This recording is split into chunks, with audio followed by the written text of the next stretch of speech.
పదవులు ఇస్తాం మిమ్మల్ని తీసేసానన్న సందర్భాన్ని ఒకసారి గుర్తించుకోమని చెప్తా ఉన్నా. అసలు కులం ఏంటి? రాజకీయాల్లో కులం ఏంటి? ఒక కులం వేస్తే మనం నెగ్గుదామా? మన అందరూ కలిసి ఉంటే రాజకీయ మంచి సమాజాన్ని స్థాపనకు మనం ఉండాలని చెప్పి కూడా నేను తెలియజేస్తా ఉన్నా. ఎవరికీ భయపడేది లేదు. ఒక మంత్రి లాంటి బచ్చగాని నేను అసలు లెక్క చేయను. నా మీద నిరంతరం తెలుగుదేశం పార్టీ ఫిర్యాదు, నా మీద నిరంతరం తెలుగుదేశం సీఎం గారికి ఫిర్యాదు.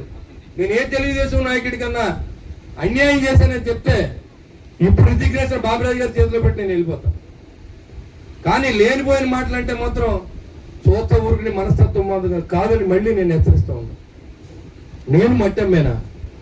ప్రమాణితం చేసి చెప్పానండి. నేను ఇసుకమ్మేనా? నన్ను గెలిపించారు, మీకు సేవ చేయాలనే ఉద్దేశంతో పనిచేస్తా ఉన్నా.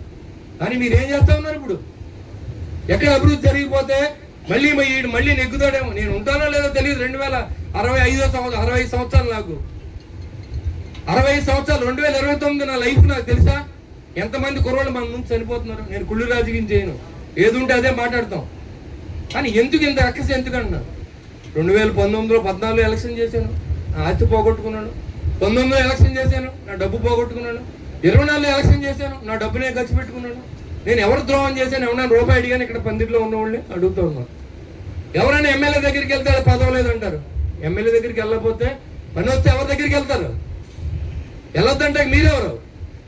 ఒక మంత్రి వస్తే మీరు వెళ్ళొద్దని చెప్పి నియంత్రించే పరిస్థితి కాన్స్టిట్యూన్సీలో కనపడితే ఎవరిని ఉపేక్షించదు లేదు. ఎవరు ఇదివరకు ఉన్న ఎమ్మెల్యేలు ఉన్నారు కదా, తెలుగుదేశం ఎమ్మెల్యేలు. గోపాలపురంలో కొబ్బరి కొట్టు, గోపాలపురంలో జనసేన నువ్వు ఇంపార్టెన్స్ ఇయ్యి, తణుకులో నువ్వు ఓపెనింగ్ చేయించు. చంద్రబాబు నాయుడు గారు కాన్స్టిట్యూన్సీలో నేను ఓపెన్ చేస్తే ఒప్పుకుంటారా? మాకు కూడా వాయిస్ ఉందో, నేను కూడా మాట్లాడగలను. నా వాయిస్ ఏంటో కూడా వినిపిస్తాను. పార్టీ కూడా కొన్ని నిబద్ధతలు ఇవ్వాల్సిన అవసరం ఉంది. మీరు పదవులు ఇచ్చుకోండి, కానీ ఎదురోళ్ళు గౌరవించండి. నేను తెలుగుదేశం వేరన్నానా? ఎప్పుడైనా ఇక్కడ ఎవరైనా చెప్పొచ్చు నేను ఎప్పుడైనా వేరన్నానా? చెప్పండి. ఎవరైనా ఒక్క తెలుగుదేశం నాయకులు లేచి నేను ఎప్పుడైనా వేరేని చెప్పానా? నన్ను ఓడిందా ప్రయత్నం చేస్తాను కూడా నేను హక్కుని చేసుకున్నానే. మమ్మల్ని బాబురాజు గారిని తిట్టిన జడ్పీటీసీ మమ్మల్ని ఇద్దరిని తిట్టాడు. మేము కూడబెట్టి తిప్పుకున్నప్పుడు నిన్నెందుకు వదిలేస్తాం?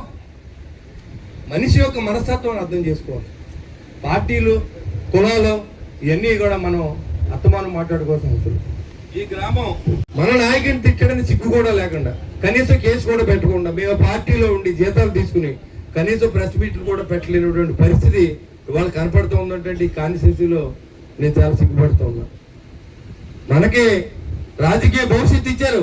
ఇవాళ నేను మీ ముందు నిలబడి మాట్లాడుతున్నానంటే 2014 సంవత్సరంలో ముళ్ళపూడి బాబురాజు గారు తప్ప తెలుగుదేశం పార్టీతో నాకు అనుభవం లేదు. నేను కాంగ్రెస్ పార్టీలో ఉన్నాను.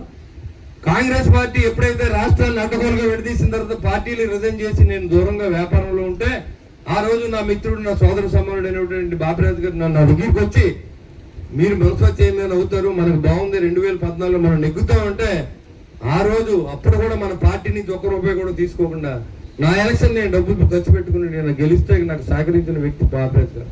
ఆ విశ్వాసంతో నేను ఎమ్మెల్యేని ఓడిపోయినా, ఎమ్మెల్యే గెలిచినా, ఆయన ఏం చెప్తే గడిచిన 2 సంవత్సరాలు అదే చేశాను తప్ప, ఆయన చెప్పిన అధికారులు వేసాను తప్ప, ఆయన చెప్పిన వాళ్ళు పోస్టింగ్లు ఇచ్చాను తప్ప, నేను ఏది కూడా ఒక పూట భోజనం పెడితే విశ్వాసంగా ఉండే వ్యక్తిని తప్ప ఆ మర్చిపోయే మనస్తత్వం నాకు లేదు. పార్టీలు వేరైనా మేము ఎప్పుడు కలిసి ఉన్నా, నేను ఎప్పుడు విభేదించలేదు.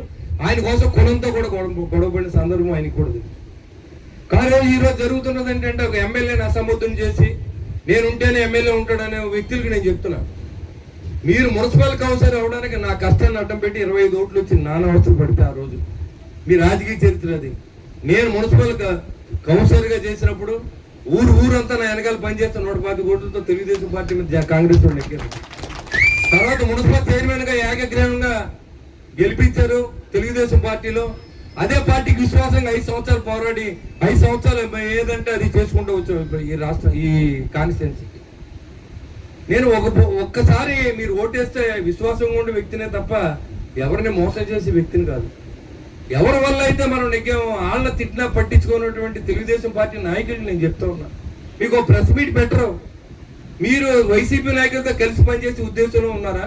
లేకపోతే మా నాయకుడిని తిడితే మీరు మాట్లాడరు, కానీ ఓపెనింగ్లకి మేము ముందుంటాం, మమ్మల్ని పిలవలేదు అంటే ప్రోటోకాల్ అంటే ఎమ్మెల్యే ప్రోటోకాల్, ప్రజాస్వామ్యబద్ధంగా ఎన్నుకోబడింది నేను లేకుండా ఏ అధికారైనా మీరు ఓపెన్ చేసినా, నేను లేకుండా కార్యక్రమం చేసినా నేను ఈ ఫిర్యాదు చేసి మీ మీద యాక్షన్ తీసుకునే అవకాశం కూడా ఉంటుందని కూడా మీకు తెలియజేస్తాం.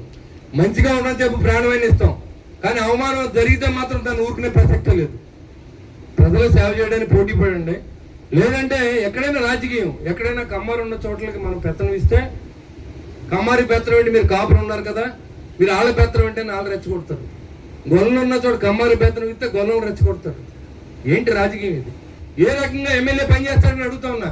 నేను ఛాలెంజ్ చేస్తా ఉన్నా, ఎమ్మెల్యేలు అయిన అందరూ ఈ రికార్డ్ తీయండి. ఈ రోజు వరకు బాబురాజు గారు చెప్పారు, ఎన్ఆర్జీఎస్ ఉన్నప్పుడు కోట్లాది రూపాయలు తెచ్చి కాన్స్టిట్యున్సీ మీద గుమ్మరించాడు ఆయన. అలాంటి వ్యక్తిని మర్చిపోయి ఫోటో పెడతానికే వీలు లేదు. గెలిచిన ఏదైనా పదవి వచ్చినాడంటే మెడలో దండేసుకుంటే అభిమానం ఉన్నట్ట ఏంటని అడుగుతా ఉన్నా.